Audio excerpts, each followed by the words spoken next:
है। अज असीं यूनिट 5 करांगे। अज दा साडा विषय है साधन बाजार अते कीमत संबंधी फैसले, factor market and pricing decisions. अज असीं देखेंगे कि किस तरह मार्केट दे विच जिन्ने भी अपने फर्म्स ने, जिवें कि आपां ने मार्केट स्ट्रक्चर्स दे विच पहला पढ़िया सीगा, इस तो पहले ब्लॉक दे विच आपां ने पढ़िया सीगा कि मार्केट दे विच डिफरेंट टाइप्स ऑफ अपने जिहड़ियां फर्म्स ने पाईयां जांदियां ने। 5 टाइप्स ऑफ फर्म्स ने जिहड़ियां मार्केट दे विच अवेलेबल हुंदियां ने, जिवें कि first is perfect competition and second is monopoly, third is monopolistic and fourth is oligopoly and fifth is duopoly. ठीक है, तो आपने देखा सीगा कि ये मार्केट दे विच अपने डिमांड ते सप्लाई नूं अपने अकॉर्डिंग्स इंक्रीज एंड डिक्रीज कर सकते हैं। पर जो ये फर्म्स ने अपनी मार्केट दे विच जो अपनी डिमांड नूं इंक्रीज देखते हुए, डिमांड दे विच इंक्रीज देखते हुए सप्लाई नूं वधाउणा हुंदा है, तां ये सप्लाई नूं वधाउण दे लई जिहड़े डिफरेंट मार्केट दे विच अपने फैक्टर ऑफ प्रोडक्शनस हुंदे ने, उहनां नूं की करदे ने, चूज करदे ने। तो फैक्टर ऑफ प्रोडक्शन की हुंदा है, जिथे कहते फैक्टर ऑफ प्रोडक्शन के डिफरेंट फैक्टर्स अपने प्रोड्यूसर्स नूं अवेलेबल होण ते प्रोड्यूसर्स उन्हां नूं बाय करें तो उन्होंने की बोलिया जाता, फैक्टर मार्केट बोलिया जाता है। जिवें कि तुसीं देख सकते हो कि फैक्टर मार्केट एंड जिहड़ी अपनी एक होगी demand market and factor market, तो जी मार्केट की तरह ही अपनी जी डिमांड मार्केट है वो तरह ही की फैक्टर मार्केट होती है। डिमांड मार्केट जो प्रोड्यूसर्स ने वो अपने गुड्स के सर्विसेज को की करते हैं, सेल करते हैं। इसी तरह फैक्टर मार्केट के किया जाता है, जी अपनी फैक्टर्स ऑफ प्रोडक्शंस ने, प्रोडक्शन के फैक्टर्स ने उन्होंने की होंगी है, सप्लाई होंगी है, तो उन्होंने की बोलते हैं फैक्टर मार्केट बोलते हैं। ठीक है, तो अपने मोस्टली जिहड़े है मेन 4 फैक्टर ऑफ प्रोडक्शन हुंदे ने, जिहदे विचों फर्स्ट है लैंड, सैकंड है लेबर एंड थर्ड है कैपिटल एंड फोर्थ है एंटरप्रेन्योर्स।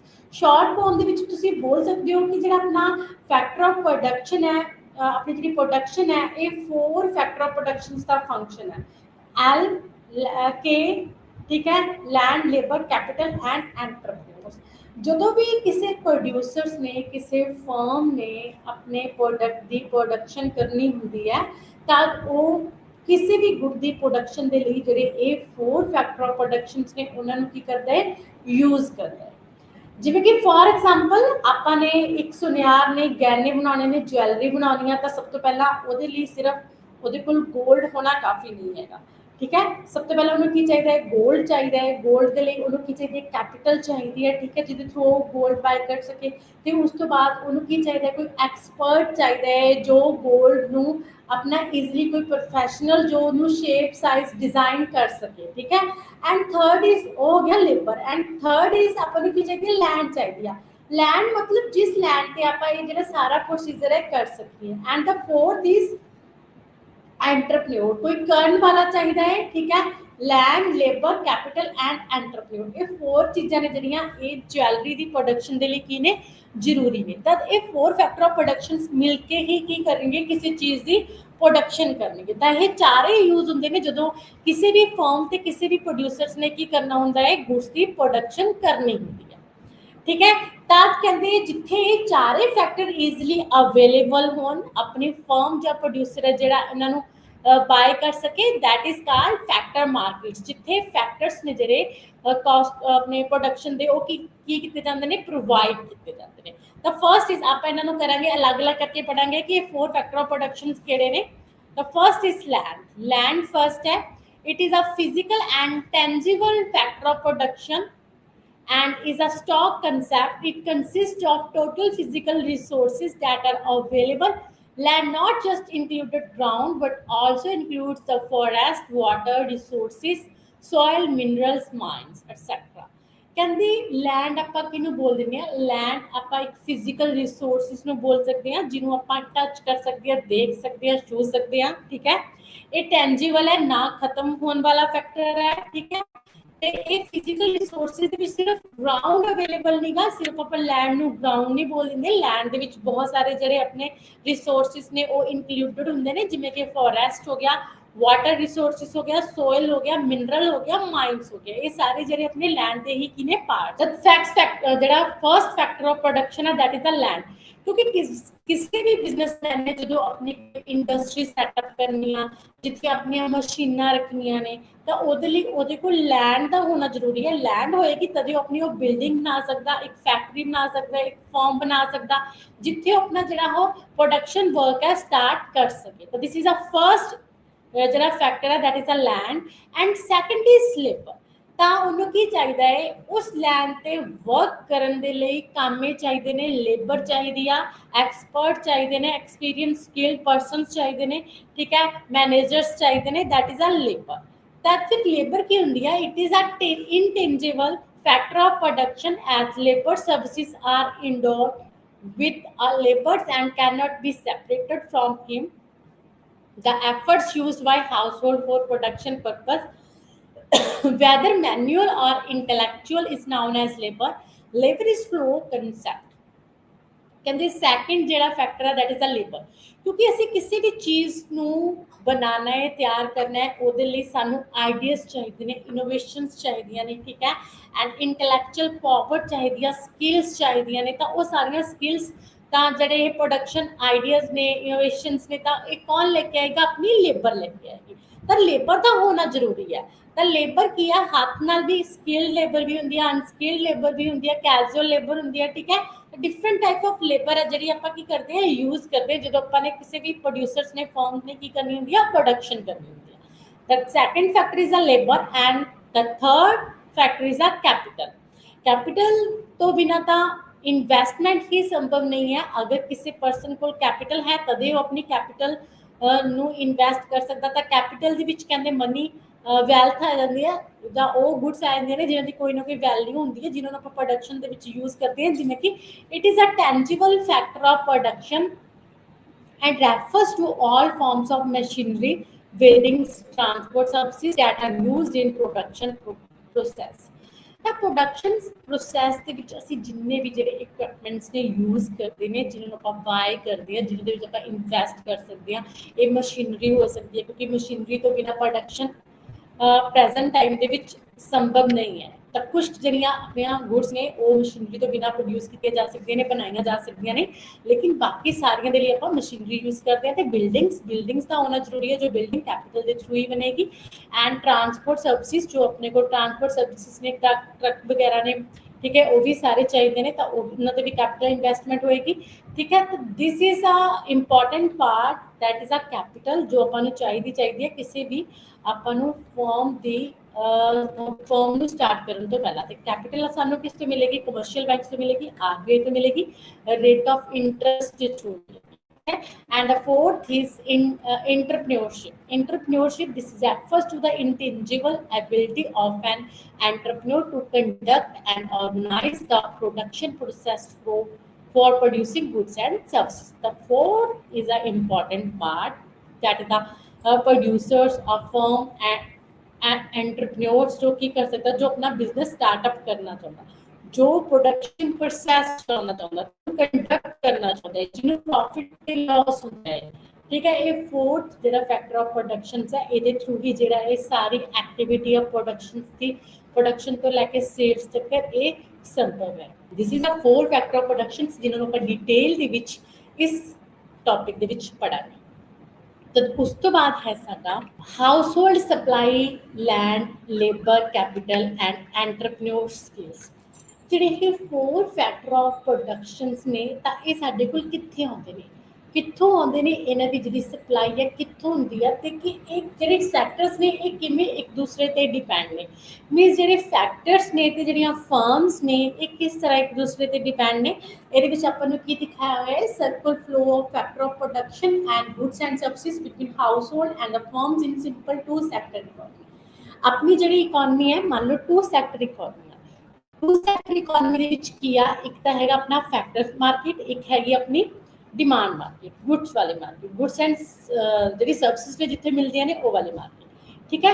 ਇਹ ਟੂ ਸੈਕਟਰ ਮਾਰਕੀਟ ਦੇ ਵਿੱਚ ਕੀ ਆ, ਜਿਹੜੀ ਇੱਕ ਮਾਰਕੀਟ ਆ ਆਪਣੀ, ਉਹ ਸਾਨੂੰ ਕੀ ਆ, ਗੁੱਡਸ ਐਂਡ ਸਰਵਿਸਿਜ਼ ਨੂੰ ਪ੍ਰੋਵਾਈਡ ਕਰਦੀ ਆ, ਗੁੱਡਸ ਬਣਾ ਕੇ ਦਿੰਦੀ ਹੈ, ਗੁੱਡਸ ਦੀ ਪ੍ਰੋਡਕਸ਼ਨ ਕਰਕੇ ਦਿੰਦੀ ਆ। ਤੇ ਜਿਹੜਾ ਦੂਸਰਾ ਸੈਕਟਰ ਹੈ, ਦੂਸਰਾ ਸੈਕਟਰ ਸਾਨੂੰ ਕੀ ਦਿੰਦਾ ਹੈ, ਫੈਕਟਰ ਆਫ ਪ੍ਰੋਡਕਸ਼ਨਸ ਨੇ, ਜਿੰਨੇ ਵੀ ਪ੍ਰੋਡਕਸ਼ਨ ਦੇ ਰਿਸੋਰਸਿਸ ਨੇ ਉਹਨਾਂ ਦੀ ਸਪਲਾਈ ਕਰਦਾ ਹੈ। ਤਾਂ ਜਿਹੜਾ ਆਪਣਾ ਨੂੰ ਗੁੱਡਸ ਐਂਡ ਸਰਵਿਸਿਜ਼ ਨੂੰ ਪ੍ਰੋਵਾਈਡ ਕਰਦਾ ਹੈ, ਉਹ ਕਿਹੜਾ ਸੈਕਟਰ ਹੋਏਗਾ, ਉਹ ਇੰਡਸਟਰੀਅਲ ਸੈਕਟਰ ਹੋਏਗਾ, ਠੀਕ ਹੈ, ਉਹ ਪ੍ਰੋਡਿਊਸਰ ਸੈਕਟਰ ਹੋਏਗਾ, ਠੀਕ ਹੈ, ਫਰਮਸ ਹੋਏਗਾ, ਪ੍ਰੋਡਿਊਸਰ ਹੋਏਗਾ, ਇੰਡਸਟਰੀਜ਼ ਹੋਣਗੀਆਂ ਜਿਹੜੀਆਂ ਸਾਨੂੰ ਗੁੱਡਸ ਐਂਡ ਸਰਵਿਸਿਜ਼ ਪ੍ਰੋਵਾਈਡ ਕਰਦੀਆਂ ਨੇ। This is a first sectors ਜੋ ਸਾਡੀਆਂ ਡਿਮਾਂਡਸ ਨੂੰ ਪੂਰਾ ਕਰਦੀਆਂ ਨੇ, ਜਿਵੇਂ ਕਿ ਕਲੋਥਸ ਬਣਾਉਂਦੀਆਂ ਨੇ, ਫੂਡ ਬਣਾਉਂਦੀਆਂ ਨੇ, ਸ਼ੂਜ਼ ਬਣਾਉਂਦੀਆਂ ਨੇ, ਠੀਕ ਹੈ।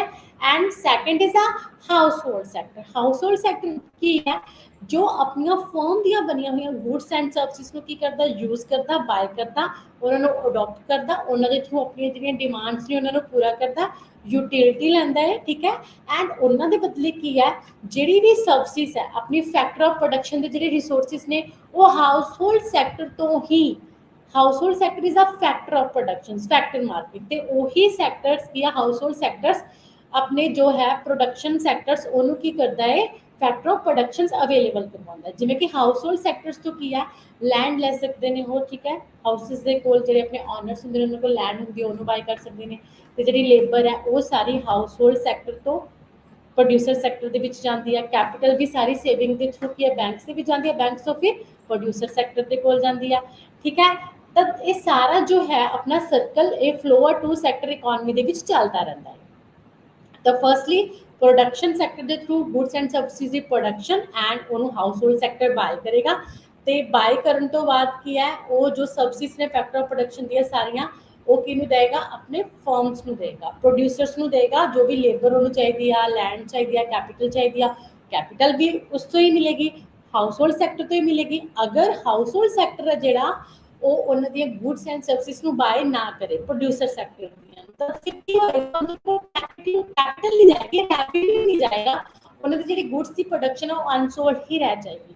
ਲੇਕਿਨ ਅਗਰ ਹਾਊਸ ਹੋਲਡ ਸੈਕਟਰ ਹੈ ਜਿਹੜਾ ਉਹ ਉਹਨਾਂ ਤੋਂ ਗੁੱਡਸ ਬਾਏ ਕਰੇਗਾ, ਤਾਂ ਉਹਨਾਂ ਦੇ ਬਦਲੇ ਉਹਨਾਂ ਨੂੰ ਕੀ ਦੇਗਾ, ਕੈਪੀਟਲ ਦੇਗਾ। ਤਾਂ ਫੋਰਥ ਜਿਹੜਾ ਫੈਕਟਰ ਆਫ ਪ੍ਰੋਡਕਸ਼ਨ ਹੈ ਕੈਪੀਟਲ, ਉਹ ਵੀ ਉਹਨਾਂ ਨੂੰ ਕਿੰਨਾ ਤੋਂ ਮਿਲਦਾ ਹੈ, ਹਾਊਸ ਹੋਲਡ ਸੈਕਟਰ ਤੋਂ ਹੀ ਮਿਲਦਾ ਹੈ। ਉਹ ਕੈਪੀਟਲ ਦੇ ਰੂਪ ਦੇ ਵਿੱਚ ਜਾਏਗਾ, ਠੀਕ ਹੈ, ਆਪਣੀਆਂ ਪੇਮੈਂਟਸ ਦੇ ਰੂਪ ਦੇ ਵਿੱਚ, ਪ੍ਰਾਈਸ ਦੇ ਰੂਪ ਦੇ ਵਿੱਚ ਜਾਏਗਾ, ਜੋ ਪ੍ਰੋਡਿਊਸਰ ਸੈਕਟਰ ਦਾ ਰੈਵਨਿਊ ਹੋਏਗਾ, ਫਿਰ ਉਹ ਉਹਨੂੰ ਕਿਹਦੇ ਵਿੱਚ ਯੂਜ਼ ਕਰਨਗੇ, ਪ੍ਰੋਡਕਸ਼ਨ ਦੇ ਵਿੱਚ ਯੂਜ਼ ਕਰਨਗੇ। ਤਾਂ ਟੂ ਸੈਕਟਰ ਇਕੋਨਮੀ ਦੇ ਵਿੱਚ ਜਿਹੜਾ ਇਹ ਸਰਕਲ ਫਲੋ ਹੈ ਇਹ ਚੱਲਦਾ ਰਹਿੰਦਾ, ਪ੍ਰੋਡਿਊਸਰ ਤੋਂ house hold sector and house hold ਤੋਂ ਪ੍ਰੋਡਿਊਸਰ ਸੈਕਟਰਸ। ਤਾਂ ਇਹ ਦੋਨਾਂ ਦਾ ਕੀ ਆ, ਆਪਸ ਦੇ ਵਿੱਚ ਸਰਕਲ ਹੈ। ਤਾਂ ਦੋਹੇ ਜਿਹੜੇ ਆਪਣੇ ਸੈਕਟਰਸ ਨੇ ਇਹ ਮਿਲ ਕੇ ਆਪਣੀ ਇਕੋਨਮੀ ਨੂੰ ਚਲਾਉਂਦੇ ਨੇ। ਤਾਂ ਆਪਾਂ ਬੋਲ ਸਕਦੇ ਹਾਂ ਕਿ ਇਹ ਦੋਹੇ ਸੈਕਟਰ ਇੱਕ ਦੂਸਰੇ ਤੇ ਕੀ ਨੇ, ਡਿਪੈਂਡ ਨੇ, ਕਿਉਂਕਿ ਹਾਊਸ ਹੋਲਡ ਸੈਕਟਰਸ ਵੀ ਗੁੱਡਸ ਨੂੰ ਤਦੇ ਬਾਏ ਕਰਦਾ ਹੈ ਜਦੋਂ ਉਹ ਵੇਜਿਸ ਲੈਂਦਾ ਲੇਬਰ ਦੇ ਥਰੂ, ਠੀਕ ਹੈ, ਤੇ ਲੈਂਡ ਦੇ ਥਰੂ ਰੈਂਟ ਲੈਂਦਾ ਹੈ producer sector. This is a circle flow of two sector economy between the household and of firm. ਅੱਗੇ ਆਪਣਾ concept of demand and supply curve of a factor। ਕਹਿੰਦੇ ਜਿਹੜੀ ਆਪਣੀ ਇੱਕ ਫੈਕਟਰ ਦੀ ਸਪਲਾਈ ਆ, ਇੱਕ ਫੈਕਟਰ ਦੀ ਸਪਲਾਈ ਹੈ ਉਹ ਕਿਸ ਚੀਜ਼ ਤੇ ਡਿਪੈਂਡ ਕਰਦੀ ਆ, ਆਪਾਂ ਨੂੰ ਜੋ ਵੀ ਫੈਕਟਰ ਆਫ ਪ੍ਰੋਡਕਸ਼ਨ, ਜੋ ਵੀ ਫੈਕਟਰਸ ਨੂੰ ਰਿਟਰਨਸ ਦੇ ਵਿੱਚ ਮਿਲੇਗਾ ਉਸ ਤੇ ਡਿਪੈਂਡ ਕਰਦੀ ਆ। ਅਗਰ ਫੈਕਟਰਸ ਨੂੰ ਜੋ ਪੇਮੈਂਟਸ ਹੈ ਜ਼ਿਆਦਾ ਮਿਲੇਗੀ ਤਾਂ ਉਹਨਾਂ ਦੀ ਸਪਲਾਈ ਜ਼ਿਆਦਾ ਹੋਏਗੀ। ਅਗਰ ਫੈਕਟਰਸ ਦੀ ਜਿਹੜੀ ਆਪਣੀ ਪੇਮੈਂਟਸ ਹੈ ਘੱਟ ਮਿਲੇਗੀ ਤਾਂ ਸਪਲਾਈ ਘੱਟ ਹੋਏਗੀ। ਲੇਕਿਨ ਜਿਹੜੀ ਡਿਮਾਂਡ ਹੈ ਉਹ ਕਿਸ ਚੀਜ਼ ਤੇ ਡਿਪੈਂਡ ਕਰਦੀ ਆ, ਮੋਸਟਲੀ ਫੈਕਟਰਸ ਦੀ ਡਿਮਾਂਡ ਕਿਸ ਚੀਜ਼ ਤੇ ਡਿਪੈਂਡ ਕਰਦੀ ਹੈ, ਅਗਰ ਫੈਕਟਰ ਆਫ ਪ੍ਰੋਡਕਸ਼ਨਸ ਨੇ ਜਿਹੜੇ ਚੀਪ ਹੋਣਗੇ, ਅਗਰ ਵੇਜਿਸ ਘੱਟ ਹੋਣਗੀਆਂ, ਰੈਂਟ ਘੱਟ ਹੋਏਗਾ, ਇੰਟਰਸਟ ਘੱਟ ਹੋਏਗਾ, ਤਾਂ ਜਿਹੜੇ ਫੈਕਟਰਸ ਨੇ ਉਹਨਾਂ ਦੀ ਡਿਮਾਂਡ ਕੀ ਹੋਏਗੀ, ਜ਼ਿਆਦਾ ਹੋਏਗੀ। there is a negative relationship between the factor of production ਤੇ ਉਹਨਾਂ ਦੀ ਜਿਹੜੀ ਕਾਸਟ ਹੈ ਉਹਦੇ ਤੇ ਡਿਮਾਂਡ ਦੇ ਵਿੱਚ, ਤੇ ਪੋਜ਼ਿਟਿਵ ਹੈ ਸਪਲਾਈ ਤੇ ਪੇਮੈਂਟ ਦੇ ਵਿੱਚ। ਤਾਂ ਤੁਸੀਂ ਇਸ ਡਾਇਗਰਾਮਸ ਦੇ ਵਿੱਚ ਦੇਖ ਸਕਦੇ ਹੋ ਡਿਮਾਂਡ ਕਰਵ ਦਿਖਾਈ ਹੋਈ ਹੈ ਆਪਣੇ ਫੈਕਟਰ ਆਫ ਪ੍ਰੋਡਕਸ਼ਨ ਸੀ। ਕੀ ਆ, ਟੂ ਡਾਇਗਰਾਮਸ ਨੇ, ਲੈਫਟ ਸਾਈਡ ਆਪਾਂ ਨੂੰ ਕੁਆਂਟੀਟੀ ਆਫ ਕਲੋਥ ਦਿਖਾਈ ਹੋਈ ਹੈ, ਇਹ ਤੇ ਉਹਦਾ ਪ੍ਰਾਈਸ ਆਫ ਕਲੋਥ ਦਿਖਾਇਆ ਹੋਇਆ ਹੈ ਜੋ ਆਪਾਂ ਨੂੰ ਐਕਚੁਅਲ ਦੇ ਵਿੱਚ ਆਪਾਂ ਨੇ ਕਲੋਥ ਬਣਾ ਦਿੱਤਾ ਹੈ। एंड राइट साइड किया क्वांटिटी ऑफ कॉटन, क्योंकि कॉटन तो की बनता है, क्लोथ बनता है। तो कॉटन की है ये रॉ मटीरियल है, ये फैक्टर ऑफ प्रोडक्शन है जो आप यूज कर रहे हैं, तो आप उस तो कॉटन क्लोथ बना रहे हैं। तो फिर की क्वांटिटी ऑफ कॉटन इधर सैकेंड डायग्राम ओ एक्स अक्ष से दी हुई है, तो ओ वाई के प्राइस ऑफ कॉटन दी हुई है। एक डायग्राम के क्लोथ की प्राइस एंड क्वांटिटी, एंड दूसरी के कॉटन की प्राइस एंड क्वांटिटी। ਤਾਂ ਦੇਖੋ ਡਿਮਾਂਡ ਤੇ ਸਪਲਾਈ, ਕਹਿੰਦੇ ਜਿੰਨੀ ਹੀ ਸਪਲਾਈ ਹੋਏਗੀ उन्नी ही डिमांड होएगी तो जिन्नी ही डिमांड है उन्नी ही सप्लाई होएगी। जो डिमांड है वो मोस्टली सप्लाई पर डिपेंड करती है। तो तुसी देख सकते हो जो अपनी डिमांड कर्व है लैफ्ट राइट की है डाउनवर्ड है, तो ये दिखा रही है कि जिन्नी प्राइस ज़्यादा होएगी क्लोथ की डिमांड घट होएगी, उन्नी ही कॉटन की जिन्नी प्राइस ज़्यादा होएगी कॉटन की डिमांड घट होएगी।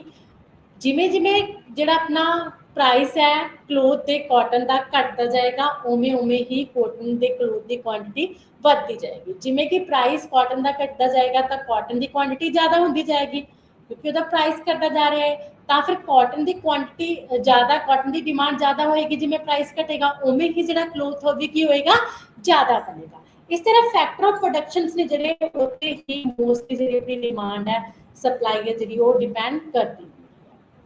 तो डिमांड ते जिहड़ा अपना क्वांटिटी ऑफ क्लोथ है डिमांड ते प्राइस का नैगेटिव रिलेशन है। ठीक है, तुहानूं पता ही है कि डिमांड ते प्राइस का नैगेटिव रिलेशन है। जिन्नी प्राइस ज़्यादा होएगी डिमांड घट होएगी, जिन्नी प्राइस घट होएगी डिमांड ज़्यादा होएगी। ते सप्लाई ते प्राइस का इस तो उल्ट पॉजिटिव रिलेशनशिप है।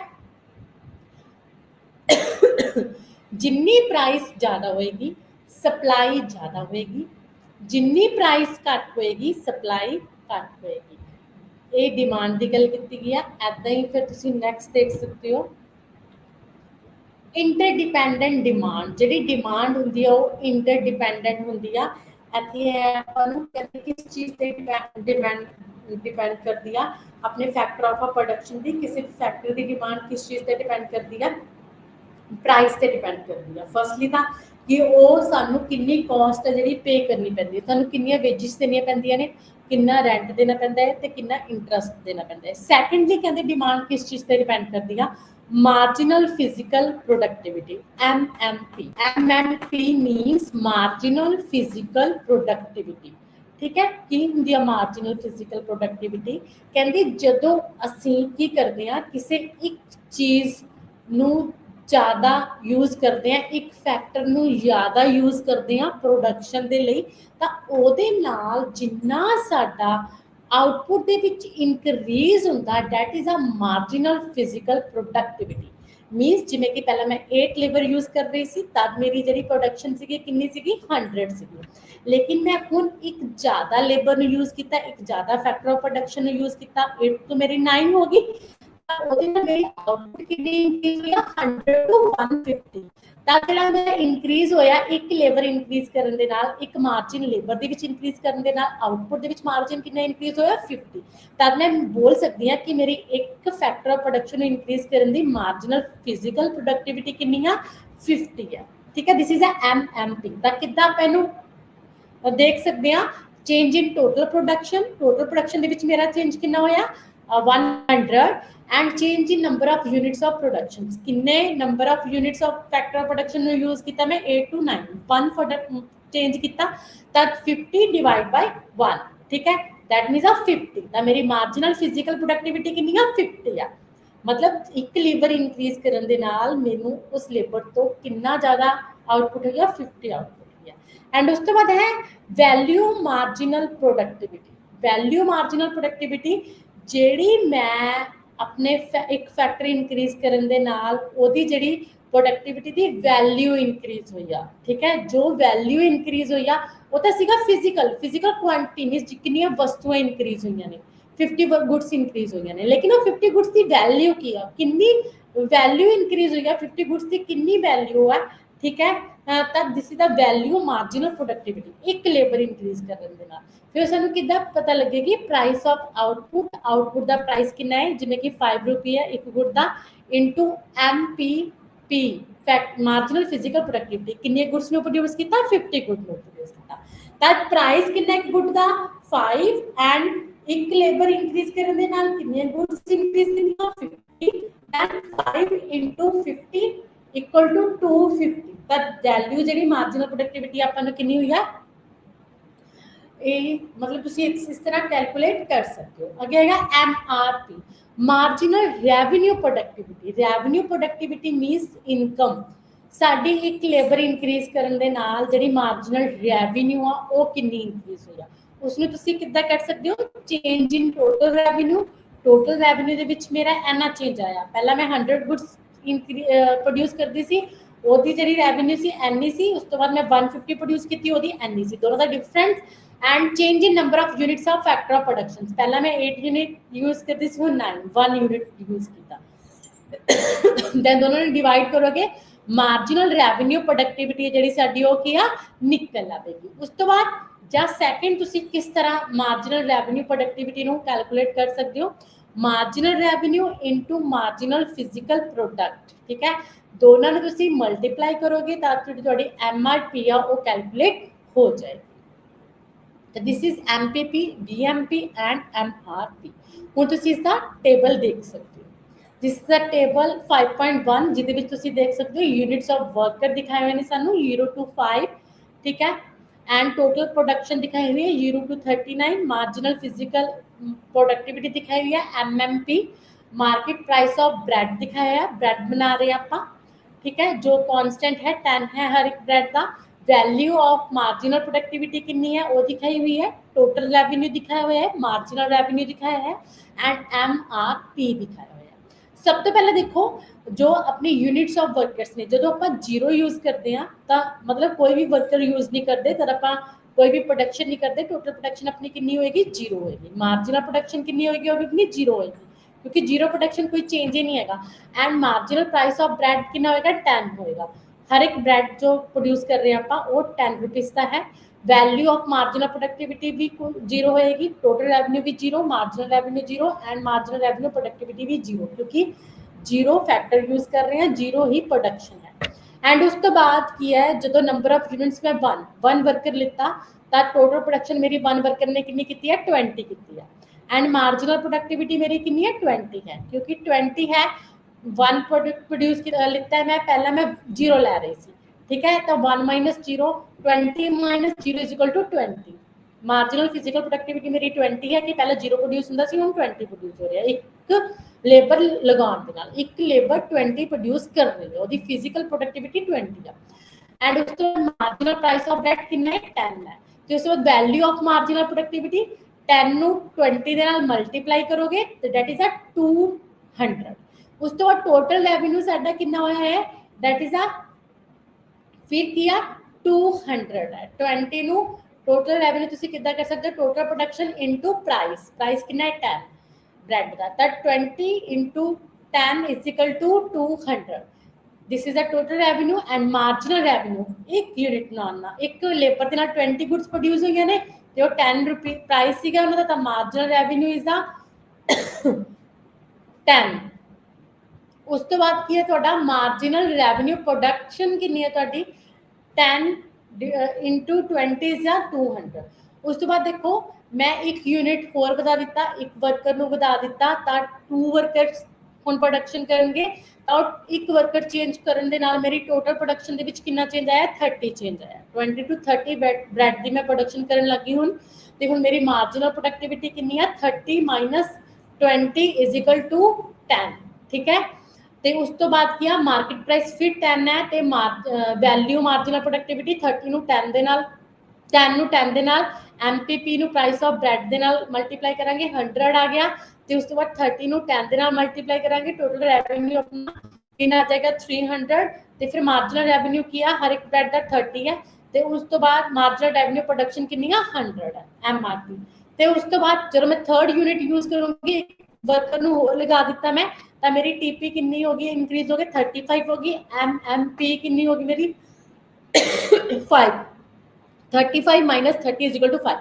ਇੱਥੇ ਇੱਕ ਗੱਲ ਧਿਆਨ ਇਹ ਵੀ ਦੇਣ ਦੀ ਲੋੜ ਹੈ ਕਿ ਜਿਹੜੀ ਮਾਰਜਨਲ ਫਿਜ਼ੀਕਲ ਪ੍ਰੋਡਕਟਿਵਿਟੀ ਹੈ, ਜਿਵੇਂ ਆਪਾਂ ਫੈਕਟਰ ਆਫ ਪ੍ਰੋਡਕਸ਼ਨ ਮੀਨਸ ਜਿਹੜੇ ਆਪਣੀ ਲੇਬਰ ਆ ਉਹਨੂੰ ਜ਼ਿਆਦਾ ਯੂਜ਼ ਕਰਦੇ ਜਾਂਦੇ ਆ ਤਾਂ ਜਿਹੜੀ ਉਹਦੀ ਮਾਰਜਨਲ ਪ੍ਰੋਡਕਟਿਵਿਟੀ ਉਹ ਕੀ ਹੁੰਦੀ ਜਾਂਦੀ ਹੈ, ਲੈਸ ਹੁੰਦੀ ਜਾਂਦੀ ਹੈ। ਜਿਵੇਂ ਕਿ ਤੁਸੀਂ ਇਸ ਟੇਬਲ ਦੇ ਵਿੱਚ ਦੇਖ ਸਕਦੇ ਹੋ ਜਿਹੜੀ ਮਾਰਜਨਲ ਫਿਜ਼ੀਕਲ ਪ੍ਰੋਡਕਟਿਵਿਟੀ ਆ ਉਹ ਪਹਿਲਾਂ 20 ਸੀ, ਫਿਰ 10, ਫਿਰ 5, ਫਿਰ 3, ਫਿਰ 1। ਜਿਵੇਂ ਜਿਵੇਂ ਮੈਂ ਨੰਬਰ ਆਫ ਜਿਹੜੇ ਯੂਨਿਟਸ ਆਫ ਵਰਕਰ ਨੇ ਉਹਨਾਂ ਨੂੰ ਵਧਾਉਣਾ ਜਾ ਰਿਹਾ, ਮੇਰੀ MPP ਕੀ ਹੁੰਦੀ ਜਾ ਰਹੀ ਹੈ, ਡਿਕਰੀਜ਼ ਹੁੰਦੀ ਜਾਂਦੀ ਹੈ। ਤੇ ਜਿਹੜੀ BMP ਉਹ ਵੀ ਮੇਰੀ ਕੀ ਹੁੰਦੀ ਜਾਏਗੀ, 200 150 30 10 ਡਿਕਰੀਜ਼ ਹੁੰਦੀ ਜਾਏਗੀ। ਉਸ ਤੋਂ ਬਾਅਦ ਟੋਟਲ ਰੈਵਨਿਊ ਮੇਰਾ 200 300 350 380 390 and marginal revenue constant and MRP ਮੇਰੀ 200 100 50 30 10 ये भी मेरी की होती जाएगी, कटती जाएगी। तो एक पॉइंट तो बाद कहते एम पी मेरी की है कटनी स्टार्ट हो जाती है, जिसके नाल मेरी एम आर पी भी की हुआ डिक्लाइन होएगी जो मैं नंबर ऑफ जो वर्करस ने उन्होंने ज़्यादा यूज़ किया। ਤੇ ਉਸ ਤੋਂ ਬਾਅਦ ਹੈ ਤੁਹਾਡਾ demand for factor of productions means ਆਪਾਂ ਫਿਰ ਇਸ ਤੋਂ ਦੇਖ ਸਕਦੇ ਹਾਂ ਕਿ ਕਿੱਥੇ ਤੱਕ ਆਪਾਂ ਜਿਹੜੀ ਆਪਣੀ ਫੈਕਟਰ ਆਫ ਪ੍ਰੋਡਕਸ਼ਨਸ ਨੇ, ਜਿਵੇਂ ਕਿ ਇਸ ਡਾਇਗਰਾਮ ਦੇ ਵਿੱਚ ਦੇਖਿਆ ਸੀ ਟੇਬਲ ਦੇ ਵਿੱਚ ਕਿ ਜਿਵੇਂ ਜਿਵੇਂ ਲੇਬਰ ਵਧਾ ਰਹੇ ਆ ਤਾਂ ਆਪਣੀ ਜਿਹੜੀ ਆਊਟਪੁੱਟ ਉਹ ਘਟਦੀ ਜਾ ਰਹੀ ਹੈ, ਮਾਰਜਨਲ ਫਿਜ਼ੀਕਲ ਪ੍ਰੋਡਕਟਿਵਿਟੀ ਤੇ ਰੈਵਨਿਊ ਕਰਦਾ ਜਾ ਰਿਹਾ, ਤਾਂ ਕਿੱਥੋਂ ਤੱਕ ਆਪਾਂ ਆਪਣੀ ਜਿਹੜੀ ਫੈਕਟਰ ਆਫ ਪ੍ਰੋਡਕਸ਼ਨਸ ਨੇ ਉਹਨਾਂ ਨੂੰ ਫੈਕਟਰਸ ਨੂੰ ਇਨਕਰੀਜ਼ ਕਰ ਸਕਦੇ ਹਾਂ।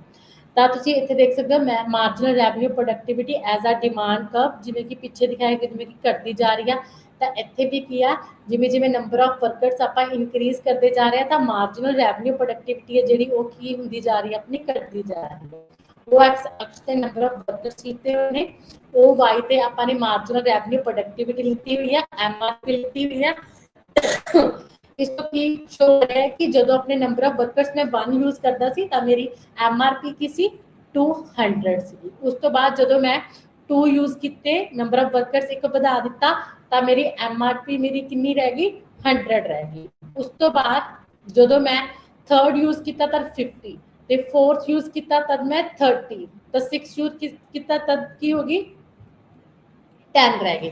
ਤਾਂ ਇਸ ਤਰ੍ਹਾਂ ਜਿਵੇਂ ਜਿਵੇਂ ਨੰਬਰ ਆਫ ਵਰਕਰ ਵਧਾਉਂਦਾ ਜਾਏਗਾ ਤਾਂ ਮੇਰੀ ਮਾਰਜਨਲ ਰੈਵਨਿਊ ਪ੍ਰੋਡਕਟਿਵਿਟੀ ਹੈ ਜਿਹੜੀ ਉਹ ਕੀ ਹੁੰਦੀ ਜਾਏਗੀ, डिक्रीज होती जाएगी। तो फिर लेबर की डिमांड की इतनी इंक्रीज हो रही है, लेकिन फैक्टर ऑफ प्रोडक्शन के विच लेबर की डिमांड इंक्रीज हो रही है, लेकिन मेरी जी रैवन्यू मेरा की होता जा रहा है घटता जाता है, क्योंकि मार्जिनल फिजिकल प्रोडक्टिविटी है जी मेरी घटती जा रही है। तो डिमांड कर्व भी की होगी इसी तरह लैफ्ट राइट डाउनवर्ड। उस तो बाद supply of a factor of production, जेडे फैक्टर ऑफ प्रोडक्शन ने उन्होंने सप्लाई कितना होएगी, किन्ना चीज़ों ते जी सप्लाई या फैक्टर ऑफ प्रोडक्शन से डिपेंड करती। तब तुम देख सकते हो कि 4 फैक्टर ऑफ प्रोडक्शन ने लैंड लेबर कैपिटल एंटरप्रेन्योर। ठीक है, सब तो पहला supply of land market, land की गल की गई आ तो लैंड की सप्लाई है जी तुहानू पता है कि लैंड की होंगी है कॉन्सटेंट होंगी है।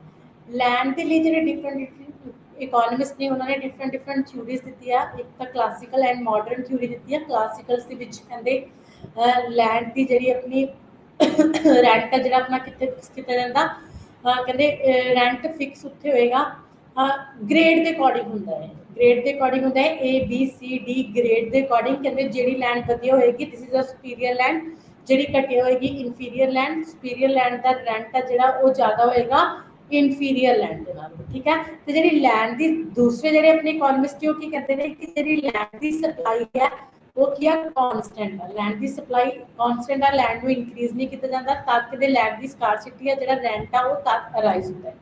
जिवें कि तुसीं फर्स्ट डायग्राम दे विच देख सकते हो कि जी supply of factor of production दे विच लैंड की सप्लाई है लैंड मार्केट दे विच वो की है कॉन्सटेंट है। कॉन्सटेंट क्यों है सप्लाई ऑफ लैंड, क्योंकि जो लैंड है वो नैचुरल रिसोर्सिस आ, लैंड में दोबारा प्रोड्यूस नहीं किया जा सकता, जिन्नी लैंड है आप उस लैंड में यूज कर सकते हैं। लैंड के साइज में ना तो इंक्रीज किया जा सकता ना ही डिक्रीज किया जा सकता। तो इत्थे लिखा है कि जो फैक्टर ऑफ प्रोडक्शन लैंड की सप्लाई की आ लैंड मार्केट के वो कॉन्सटेंट है, तो लैंड की जी अपनी डिमांड है उस पर रेंट है जो डिपेंड करता है, जिन्नी डिमांड ज़्यादा होगी रेंट उन्ना ही की होएगा ज़्यादा होगा। तो तुम ये डायग्राम के देख सकते हो ओ एक्स अक्ष से क्वांटिटी ऑफ लैंड मार्केट के लैंड की क्वांटिटी लिखी हुई है, ओ वाई ते रेंट लिखा हुआ, जी लैंड की सप्लाई की है वो कॉन्सटेंट है। तो दूसरा है capital market. Capital market means a money market. ठीक है, कैपिटल मार्केट कहते जी कैपिटल की सप्लाई है वो किस चीज़ पर डिपेंड करती है, रेट ऑफ इंटरस्ट पर डिपेंड करती है, सेविंग पर डिपेंड करती है। ठीक है, जिन्नी ज़्यादा सेविंग होएगी उन्नी ही ज़्यादा जी अपनी कैपिटल वो सप्लाई होएगी।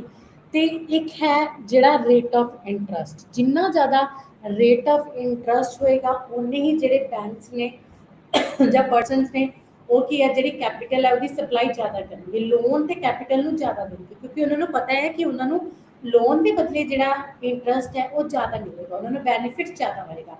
तब मोस्टली जो अपना कैपिटल है ये रेट ऑफ इंटरस्ट पर डिपेंड करता है। तो इतने जी सप्लाई ऑफ कैपिटल है वो पॉजिटिव होएगी। पॉजिटिव किमें होएगी, जिमें जिमें रेट ऑफ इंटरस्ट बढ़ता जाएगा कैपिटल की सप्लाई बढ़ती जाएगी। तुम सैकेंड डायग्राम के देख सकते हो कैपिटल मार्केट ਦੇ ਵਿੱਚ ਕੁਆਂਟੀਟੀ ਆਫ ਕੈਪੀਟਲ ਡਾਇਗਰਾਮ ਦੇ ਵਿੱਚ ਐਕਸ ਐਕਸਿਸ ਤੇ ਦਿਖਾਈ ਹੋਈ ਹੈ ਤੇ ਵਾਈ ਐਕਸਿਸ ਤੇ ਇੰਟਰਸਟ ਦਿਖਾਇਆ ਹੋਇਆ ਹੈ ਤੇ ਜਿਹੜੀ ਸਪਲਾਈ ਆਫ ਕੈਪੀਟਲ ਹੈ ਉਹ ਕੀ ਹੈ ਪੋਜ਼ਿਟਿਵ ਕਰਵ ਹੈ ਤਾਂ ਪੋਜ਼ਿਟਿਵ ਕਰਵ है वो की दस रही है कि जिम्मे जिम्मे रेट ऑफ इंटरेस्ट बढ़ेगा कैपिटल की सप्लाई की बढ़ेगी की होएगी बढ़ेगी तो there is a positive relationship between the interest and supply of capital ਤੇ ਉਸ ਤੋਂ ਬਾਅਦ ਹੈ ਸਾਡੀ third market that is the labour market ਜਿੱਥੇ ਆਪਾਂ ਲੇਬਰ ਨੂੰ ਈਜ਼ੀਲੀ ਕੀ ਆ ਯੂਜ਼ ਕਰ ਸਕਦੇ ਹਾਂ short run and long run ਦੇ ਵਿੱਚ ਤਾਂ ਥਰਡ ਇਜ਼ ਆ ਲੇਬਰ ਮਾਰਕੀਟ ਦੇ ਵਿੱਚ ਮੋਸਟਲੀ ਜਿਹੜੀ ਸਪਲਾਈ ਆਫ ਲੇਬਰ ਹੈ वो किस चीज़ से डिपेंड करती होंगी वेजिस से डिपेंड करती है तो ये भी जी सप्लाई ऑफ लेबर है की होगी पॉजिटिव होएगी there is a positive relationship between the wages and quantity of labour जिमें जिमें वेजिस बढ़ती जाएंगे लेबर की सप्लाई बढ़ती जाएगी वेजिस घटती जाएंगे लेबर की सप्लाई घटती जाएगी जिमें तुम थर्ड डायग्राम के देख सकते हो ओ एक्स अक्ष से supply of labour in short run लीती हुई है ओ वाई से वेजिस लीती हुई ने जी अपनी सप्लाई का लेबर की पॉजिटिव है जिमें जिमें वेजिस बढ़ती जा रही हैं उमें में क्वांटिटी ऑफ लेबर भी की होती जा रही है इनक्रीज होती जाती है सप्लाई भी लेबर की इनक्रीज होती जाती है क्योंकि हर एक जी लेबर है वो ज़्यादा वेजिस से काम करने के लिए तैयार होंगी अपनी सप्लाई ज़्यादा करेंगे जिन्नियां वेजिस घट होंगी वो अपनी सप्लाई किया घट करें तो उसके बाद labour supply in the long run labour की सप्लाई की होएगी पहला तो अपनी इनक्रीज होएगी बाद अपनी डिक्रीज होएगी पहला तो की पॉजिटिव होएगी लेबर की सप्लाई बाद नैगेटिव होनी स्टार्ट हो जाएगी पहला तो जिमें जिमें अपनी वेजिस बढ़ रही ने सप्लाई बढ़ेगी तो उस तो बाद जिमें कि तुसीं देखिए है कि लॉन्ग रन दे विच की रिटर्न टू अ फैक्टर ने जिहड़े उन्हां दी जिहड़ी प्रोडक्शन है मार्जिनल फिजिकल प्रोडक्शन वो नैगेटिव माइनस के जान लग जाती है तो क्योंकि लॉन्ग रन दे विच फिक्स रिसोर्सिस का आप फुल यूज़ कर लैंदे तो ज़्यादा लेबर की आप डिमांड में इनक्रीज नहीं कर सकते एक पॉइंट तो बाद आपको return to a diminishing returns and increasing cost वाला लॉ अप्लाई होता है तब कहते कि लेबर दी जिहड़ियां वेजिस ने वो वधन घटन ते भी तक की अपनी जी सप्लाई है लेबर की होएगी नैगेटिव होएगी तो एक पॉइंट तो बाद लॉन्ग रन के इन्नी ज़्यादा लेबर की सप्लाई नहीं तो नैगेटिव होनी स्टार्ट हो जाएगी पॉजिटिव तो बाद जो कि तुसीं फर्स्ट फोर्थ डायग्राम के देख सकते हो पहला लेबर की सप्लाई पॉजिटिव है बाद एक पॉइंट जाके लेबर की सप्लाई की होनी स्टार्ट होगी नैगेटिव होनी स्टार्ट होगी बाद वेजिस से क्वांटिटी ऑफ लेबर के नैगेटिव रिलेशन स्टार्ट हो गया चाहे उन्होंने प्राइसिस वेजिस ने जरिए वध ही क्यों ना रही हो तो this is a supply of a factor of production की जी supply of factor of production इस तो बाद असीं देखते हैं factor pricings by marginal productivity theory ਜਿਹੜੀ फैक्टर प्राइसिस जी मार्जिनल प्रोडक्टिविटी थ्योरी है वो थ्रू जी फैक्टर्स की प्राइसिस आ कि फिक्स होंगी है कितों तक आप जो फैक्टर्स ने उन्होंने चूज करांगे ठीक है तो मार्जिनल प्रोडक्टिविटी थ्योरी की होंगी आ कि जो भी आप अपनी प्रोडक्शन को इनक्रीज करने के लिए किसी भी फैक्टर ऑफ प्रोडक्शन को इनक्रीज करते हैं तो वो जो साडी एक यूनिट फैक्टर ऑफ प्रोडक्शन को इनक्रीज करने साडी आउटपुट के प्रोडक्टिविटी के जो चेंज आएगा that is a marginal productivity ठीक है तो मार्जिनल प्रोडक्टिविटी थ्योरी के सानू की पता लगता है कि जिमें जिमें आप जोड़े फैक्टर्स ने फैक्टर्स की जी अपनी डिमांड है इनक्रीज करते जावांगे फैक्टर्स को लेंदे जावांगे उवें उवें किते ना किते उन्होंने जी प्रोडक्टिविटी है डिक्रीज होती जाएगी जिमें कि जी MMP या मार्जिनल फिजिकल प्रोडक्टिविटी पहला तो इनक्रीज होएगी बाद डिक्रीज होनी स्टार्ट हो जाएगी जिमें कि पहला आपने की देखा सीगा टेबल भी देख चुके हैं क्योंकि जो आप लोग तो ज़्यादा लेबर में इनक्रीज करते जावांगे उन्होंने प्राइस पे करते जावांगे तब किते ना किते जी उन्होंने फिजिकल प्रोडक्टिविटी होंगी है एफिशिएंसी वो की होनी स्टार्ट हो जाती है घटनी स्टार्ट हो जाती है जिदे करके अपनी मार्जिनल प्रोडक्टिविटी थ्योरी सानू ये दसदी है कि किते ना किते एक टाइम तो बाद जी अपनी मार्जिनल फिजिकल प्रोडक्टिविटी है वो घटती जाएगी जो आप फैक्टर ऑफ प्रोडक्शन के एक रिसोर्सिस में ज़्यादा तो ज़्यादा यूज़ करते जावांगे उस तो बाद determination of return to a factor इत्थे रेंट की गल की गई है determination of return to a factor returns to a factor एक फैक्टर की गल की गई है फैक्टर कि लैंड आ लैंड की गल की है लैंड के बदले आप की पे करते हैं रेंट पे करते हैं देखो लैंड की जी अपनी सप्लाई है वो की होंगी है कॉन्सटेंट सप्लाई इंक्रीज नहीं होंगी ठीक है तो लैंड मार्केट के लैंड का जो रेंट है वो कितने फिक्स किया जाएगा इक्विलिब्रियम इन लैंड मार्केट इक्विलिब्रियम कितने होएगा, डिमांड की सप्लाई कितनी इक्वल होएगी।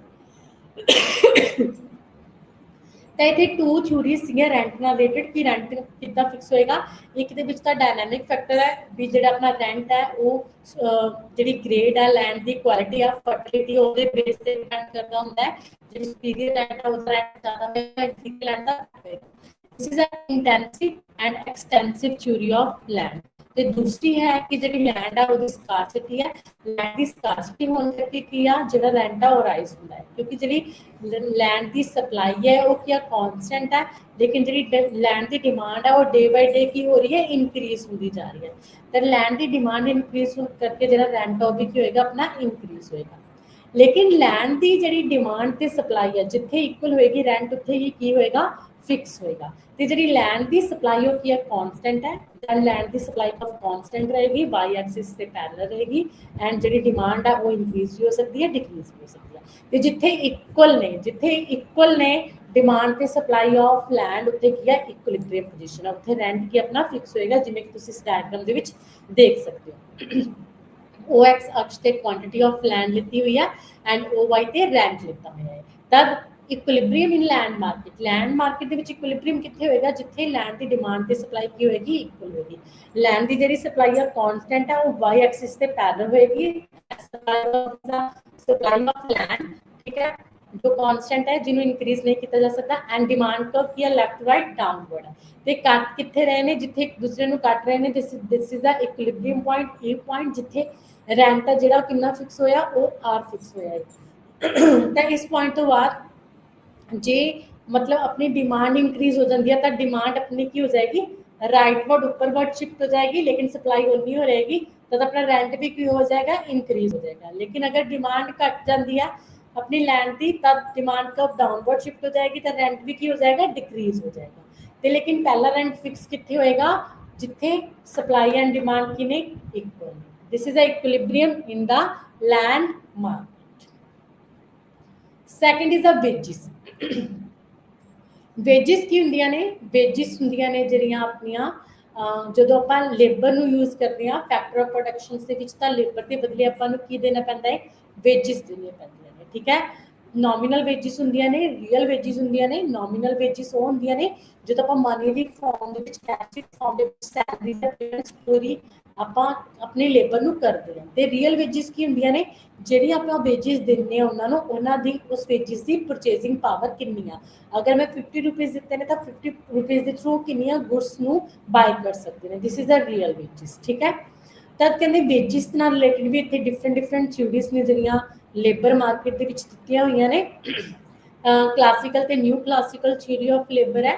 ਫਸਟਲੀ ਕਹਿੰਦੇ ਲੇਬਰ ਦੀ ਡਿਮਾਂਡ ਜੋ ਆਪਣੀ ਹੈ ਕਲਾਸੀਕਲ ਥਿਊਰੀ ਆਫ ਵੇਜਿਸ ਉਹਦੇ ਥਰੂ ਡਿਮਾਂਡ ਲੇਬਰ ਦੀ ਇਕੁਇਲਿਬਰੀਅਮ ਇਨ ਲੇਬਰ ਮਾਰਕੀਟ ਕਿੱਥੇ ਹੋਏਗਾ ਜਿੱਥੇ ਲੇਬਰ ਦੀ ਡਿਮਾਂਡ ਤੇ ਸਪਲਾਈ ਕੀ ਹੋਏਗੀ ਇਕੁਅਲ ਹੋਏਗੀ, ਉੱਥੇ ਵੇਜਿਸ ਕੀ ਕੀਤੀਆਂ ਜਾਣਗੀਆਂ ਫਿਕਸ ਕੀਤੀਆਂ ਜਾਣਗੀਆਂ। ਜਿਵੇਂ ਕਿ ਤੁਸੀਂ ਇਸ ਡਾਇਗਰਾਮ ਦੇ ਵਿੱਚ ਦੇਖ ਸਕਦੇ ਹੋ ਉਹ ਐਕਸ ਅਕਸ਼ ਤੇ ਕੁਆਂਟੀਟੀ ਆਫ ਲੇਬਰ ਲਿੱਤੀ ਹੋਈ ਹੈ ਤੇ ਉਹ ਵਾਈ ਅਕਸ਼ ਤੇ ਵੇਜਿਸ ਲਿੱਤੀਆਂ ਹੋਈਆਂ ਨੇ। ਤੇ ਜਿਹੜੀ ਆਪਣੀ ਲੇਬਰ ਦੀ ਡਿਮਾਂਡ ਕਰਵ ਹੈ ਉਹ ਲੈਫਟ ਰਾਈਟ ਕੀ ਹੈ ਡਾਊਨਵਰਡ ਹੈ ਕਿਉਂਕਿ ਲੇਬਰ ਦੀ ਡਿਮਾਂਡ ਤੇ ਵੇਜਿਸ ਦਾ ਕੀ ਆ ਨੈਗੇਟਿਵ ਰਿਲੇਸ਼ਨ ਹੈ। ਕੋਈ ਵੀ ਜਿਹੜਾ ਆਪਣਾ ਪ੍ਰੋਡਿਊਸਰ ਹੈ ਉਹ ਲੇਬਰ ਦੀਆਂ ਵੇਜਿਸ ਹੋਣ ਤੇ ਡਿਮਾਂਡ ਘੱਟ ਕਰੇਗਾ, वेजिस ज्यादा होने डिमांड घट करेगा ते वेजिस घट होने डिमांड ज्यादा करेगा, ठीक है। ते दूसरी तरफ लेबर की सप्लाई किस चीज पे डिपेंड करती है ਉਹਦੇ ਵੇਜਿਸ ਤੇ ਡਿਪੈਂਡ ਕਰਦੀ ਹੈ। ਅਗਰ ਵੇਜਿਸ ਜ਼ਿਆਦਾ ਹੋਣਗੇ ਤਾਂ ਸਪਲਾਈ ਜ਼ਿਆਦਾ ਹੋਏਗੀ, ਅਗਰ ਵੇਜਿਸ ਘੱਟ ਹੋਣਗੇ ਤਾਂ ਸਪਲਾਈ ਘੱਟ ਹੋਏਗੀ। ਤਾਂ ਸਪਲਾਈ ਕਰਵ ਆਫ ਲੇਬਰ ਕੀ ਹੈ ਉਹ ਪੋਜ਼ਿਟਿਵ ਹੋਏਗੀ, ਠੀਕ ਹੈ। There is a positive relationship between the wages and quantity of labour. ਤਾਂ ਤੁਸੀਂ ਦੇਖ ਸਕਦੇ ਹੋ ਕਿ ਜਿਹੜੀ ਸਪਲਾਈ ਕਰਵ ਹੈ ਪੋਜ਼ਿਟਿਵ ਹੈ ਇਸ ਡਾਇਗਰਾਮ ਦੇ ਵਿੱਚ ਤੇ ਜਿਹੜੀ ਡਿਮਾਂਡ ਕਰਵ ਹੈ ਉਹ ਲੈਫਟ ਰਾਈਟ ਕੀ ਹੈ ਨੈਗੇਟਿਵ ਹੈ। ਤੇ ਦੋਨੇ ਕੱਟ ਕਿਸ ਪੁਆਇੰਟ ਤੇ ਕਰ ਰਹੇ ਨੇ ਐਫ ਪੁਆਇੰਟ ਤੇ ਕੱਟ ਕਰ ਰਹੇ ਨੇ। ਤਾਂ ਐਫ ਇਜ਼ ਅ ਇਕੁਇਲਿਬਰੀਅਮ ਪੁਆਇੰਟ ਜਿੱਥੇ ਲੇਬਰ ਦੀ ਕੁਆਂਟੀਟੀ ਕਿੰਨੀ ਹੈ quantity means demand and supply ਕਿੰਨੀ ਆ ਉਹ ਕਿਉਂ ਹੈ ਐਂਡ ਜਿਹੜੀ ਆਪਣੀ ਲੇਬਰ ਦੀ ਵੇਜਿਸ ਫਿਕਸ ਕੀਤੇ ਗਏ ਨੇ ਉਹ ਡਬਲ ਜੀ ਨੇ। ਤਾਂ ਜਿਸ ਐਫ ਪੁਆਇੰਟ ਤੇ ਕੀ ਨੇ ਇਕੁਇਲਿਬਰੀਅਮ ਲੇਬਰ ਮਾਰਕੀਟ ਦੇ ਵਿੱਚ ਲੇਬਰ ਦੇ ਵਿੱਚ ਜਿੰਨੀ ਡਿਮਾਂਡ ਹੈ ਲੇਬਰ ਦੀ ਉਨੀ ਹੀ ਕੀ ਹੈ ਸਪਲਾਈ ਹੈ। ਤਾਂ ਇੱਥੇ ਕੀ ਨੇ ਵੇਜਿਸ ਉਹ ਡਬਲਯੂ ਫਿਕਸ ਹੋਣਗੇ। ਉਸ ਤੋਂ ਬਾਅਦ ਹੈ ਇੰਟਰਸਟ। ਇੰਟਰਸਟ ਇੱਥੇ ਡਿਫਰੈਂਟ ਇਕੋਨਮਿਸਟ ਨੇ ਜਿਹੜੀਆਂ ਡਿਫਰੈਂਟ ਥਿਊਰੀਜ਼ ਨੇ ਇੰਟਰਸਟ ਦੀਆਂ वो दित्तियां ने डिफरेंट डिफरेंट थ्योरीज ने इंटरस्ट दियां, ठीक है। ਤਾਂ इंटरस्ट की ਹੁੰਦਾ है, इंटरस्ट ਹੁੰਦਾ है ਜਦੋਂ ਆਪਾਂ ਕੋਈ ਵੀ ਪ੍ਰੋਡਿਊਸਰ ਕੋਈ ਵੀ ਫਰਮ ਆਪਣੀ प्रोडक्शन के लिए गुड्स की प्रोडक्शन के लिए आप यूज़ करते हैं, कैपिटल यूज़ करते हैं, लोन लेने, तो लोन आप मनी मार्केट के लेने, बैंक के थ्रू लेने, आरबीआई के थ्रू लेने।